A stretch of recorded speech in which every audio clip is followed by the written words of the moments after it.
Himself. We were saved in the hands of God. Hello? Kanya nga, when you are saved in the hands of God, in 1 Peter 1:15, when you are saved in the hands of God, you are shielded by the power of God. You are shielded by the power of God until the coming of the salvation that is ready to be revealed in the last time. Amen? Ito na yung sinasabi natin during the rapture. Amen? Nandun na tayo, kasama na tayo ng Diyos. Sino rito sa rapture pa lang kasama na? Amen? Amen? Huwag ka na mag-last trip, kapatid. Amen? Dahil sigurado ka na dadaling ka ni Lord sa first trip. Amen? Sabihin mo sa tabi mo, first trip ako na rapture. Dahil wala na second trip sa rapture. Amen? First trip lang po ang rapture. Amen po? Ayun pa lang. Amen? Now, God said that you are shielded. Amen? Sabihin mo sa katabi mo, you are shielded by God's power. Naiingatan ka ng Diyos. Amen? Minsan may mga kapatiran tayo na minsan nawawala. Minsan nagbabackslide. Pero alam niyo po, marami na tayong mga kapatid na nagbackslide. Marami na tayong kwento na narinig. Pero alam niyo, bumabalik at bumalik sa Diyos. Sasabihin mo, Brad, ba't ka bumalik? Kasi yun ang gusto kong matutunan eh. Yung gusto kong malaman. Brad, bakit ka bumalik sa Panginoon? Kasi sabi niya, parang hindi ako mapakali. Kagabi, hindi ako pinatulog ng Diyos. Kagabi, hindi ako tinantanan nung born again na kasama ko sa bahay. Hello? Bakit? Kasi ayaw ng Diyos na mawala ka pa sa Kanya. Nasa Kanya ka na. At gagawa ng kaparaanan ng Diyos para maibalik ka niya. Amen? Sa kanlungan niya. Amen? Hallelujah? Na kahit na matagal kang nawala sa Diyos, ang Diyos ang gagawa ng kaparaanan para maibalik ka niya sa Kanya. Amen? Bakit? Kasi ayaw ng Diyos na mapahiya siya sa iyo. Amen. Kasi gagamitin ka pa niya. Sabihin mo nga sa katabi mo, gagamitin ka pa ni Lord. Hallelujah. Gagamitin pa tayo ng Panginoon. At yung mga bagay na pinagdaanan natin sa buhay natin, yan ang magiging patutuo mo sa mga masisirang mo. Amen? Kasi mahirap nga naman magpatutuo kung hindi mo naranasan. Amen? So ipaparanas ng Diyos. Kanya lang, pinahirapan mo lang ang sarili mo. Kahit anong gawin mo, ibabalik at ibabalik ng Diyos. Hello? Bato-bato sa langit, tamaan, dapat lang. Amen? Kaya huwag ka na mag-backslide. 2013, ang kinin mo na. God's great promise and God's great blessing. Amen? Hallelujah? Hallelujah? Woo! And then, as He reveals His name, as He reveals His promise, God reveals His plan. Sabi niya, I have made you a father of many nations. Abram, his former name was Abram. Abram meaning exalted father. Exalted father. But Abraham meaning the father of many nations. Amen? Father of many nations. Maraming mga anak. Amen? Now, gusto niyo bang maraming anak spiritually? Amen. Di ba marami kang disciple, marami kang tinitimothy. Napakaganda. Bakit? Kasi panahon na po ng end time ngayon. Amen? Kanya kung hindi mo ma-disciple ang sarili mo, umpisahan mo lang ngayon para makadisciple ka naman ng mas marami. Amen? Sino rito gusto mag-disciple ng mas marami? Amen? At tandaan mo, hindi mo bunga yun. Bunga yun ng Diyos. Amen? Parang yung iba, hindi so. Wala po tayong may pagmamalaki. Sa biyaya lang po ng Diyos. Kung bakit nakatayo po tayo dito. Amen? Dahil kung wala ang Diyos, amen, doon tayo magkikita-kita doon sa labas. Hindi dito, sa bulwagan ito. Amen? At ako'y naniniwala na lahat ng dinala rito ng Diyos ay gagamitin niya ng 2013. Amen? At hindi lang gagamitin niya, pagpapalain niya ng 2013. Amen? Hallelujah! Woo! Napakasarap, hallelujah, na ang pagpapala ay dumadaloy sa kanyang mga anak. Kasi nagiging pagpapala rin po tayo. Amen? Minsan, hindi ka pa nga nagsasalita. Sabi nung kasama mo sa trabaho, parang maningning yung mukha mo. Amen? Hindi naman sa wala ka ng buhok, o konti na yung buhok mo. Amen? Pero yung glory ng Panginoon nasa iyo. Di po ba? Na nandun ka pa lang, naglalakad ka pa lang, hindi ka pa nagsasalita niya. Amen? Nakikita na nila yung firsthand. Amen? Ng being born again. Amen? And then, sabi niya, I have made you a father of many nations. It reveals God's plan. It reveals God's plan. Now look at this. Sabi niya, I have made you. I have made you. Past tense. The deal is done. The deal is done. God had already made a plan. God had already made a plan through Abraham.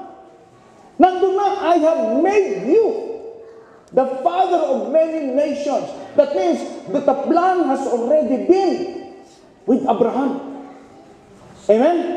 Now, maaaring sasabihin mo, marami kang, kasi tayo bilang mga anak ng Diyos, ang nakikita natin, 2013 lang. Nakikita natin ano ba yung mga problema natin ng 2013. Ano yung mga dadanasin natin ng 2013. Sometimes we worry. Dapat nga, worry-free na tayo. Amen? We worry a lot of things. But take note of this, brothers and sisters. God sees our present. God sees our future. That it has already been completed. Amen?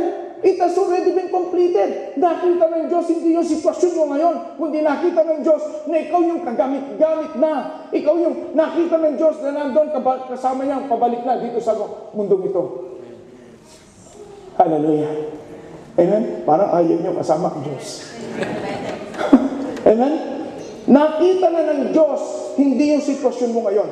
Hindi yung problema mo, kundi nakita ka ng Diyos bilang nagniningning na anak ng Diyos at nagpapagamit sa kaharian ng Diyos. Amen? Hallelujah? Hallelujah? Kaya nga, it reveals His plan. It reveals the plan of God. That I have made you a father of many nations. And look at this, brothers and sisters. Sometimes in our everyday living, we experience trials, problems in life. We experience sickness and diseases. But take note of this, brothers and sisters. God has already taken care of it. Lahat ng mga dinadanas natin, God has already taken care of it. Because He has made us. Amen? He has made His plan for you and me. Amen? Na yung plano yon mangyayari sapagkat yun ang plano ng Diyos para sa iyo. Amen? Amen? Kaya nga, His name, His promise, and His plan. That what we need is, we need to have faith in the Word of God. We have to have faith in the promises of God. That all God's promises won't let go of me. Di ba may kanta tayo nun? All your promises won't let go of me. Amen? Lahat ng pangako ng Diyos, amen, ay ibibigay niya sa iyo. Amen? Yes, we need to claim it. By faith, we need to believe it. Kaya nga, faith says, now faith is being sure of what we hope for and certain of what we do not see. Amen? Na hindi pa man natatapos ang 2013, nakikita mo na, nakikita na ng Diyos. Amen? Na ikaw ay maligaya. Amen? Na ikaw ay sagana sa pagpapala. At hindi lang yun, nakikita ka na ng Diyos na ikaw ay kagamit-gamit na sa kanyang kaharian.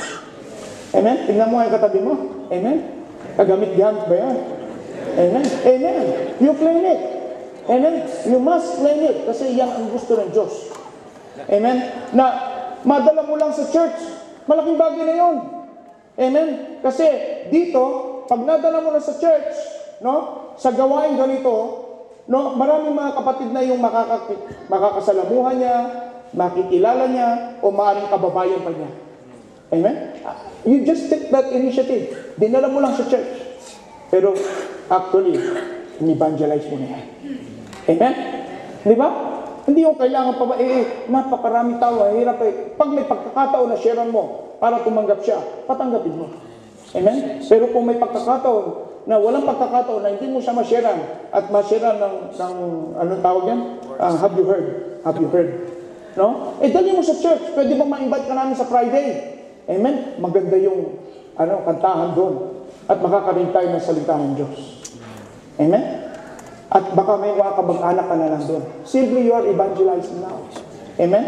Malaking bagay po yun. Actually, kahit sa elevator lang, pagbaba mo galing sa bahay, simple lang ang sasabihin mo. Sa elevator pa lang, pag nakita ka kamukhang Pilipino, bababa ba? O, yun lang ang sinabi mo. O pag sinabi niya, bababa. O, wala kayong naintindihan. Pwede bang, pag sinabi niya, bababa. O, pwede bang sama kita sa church? Amen? Ang sinabi niyo lang, bababa. O, walang masyadong maraming salita, di ba? O, bababa. O, hello? Gamitin niyo ang lahat ng pagkakataon. Amen? Para madala natin sila sa paanan ni Jesus. Amen? Kasi yan ang gusto ng Diyos. Marami ang kikilala sa paanan mo. Amen? Hello? Minsan, pag mukhang Pilipino, paswitan mo pag ayaw tumingin. Pag yan lumingon, Pilipino yon, 100%. Pero pag yan Malaysian, Indonesian, hindi yan lilingon. Aliwali. Pero pag yan Pilipino, sabay, Happy New Year. Amen? O, invite mo na sa bahay nun. Amen? At pag may pagkain ka, ipakilin mo. Hello? Di ba? Walang hirap. Ang ginawa mo lang, initiate ka lang. Hello? Now, asa na ba tayo? Parang mo. New Year ba yata? Huh? Now let's go with verses 6, 7, and 8. Now in verses 6, 7, and 8, here, it talks about, it says, I will make you very fruitful. Sabihin mo sa katabi mo, I will make you very fruitful. And then sabi niya, I will make nations of you, and kings will come from you. And then I will establish my covenant as an everlasting covenant between me and you, and your descendants after you for the generations to come. And then sabi niya, to be your God and the God of your descendants after you. Kumukulog ba? O ano? God. Ano? Parang kumukulog. Eh? Amen. Nahimik. Amen.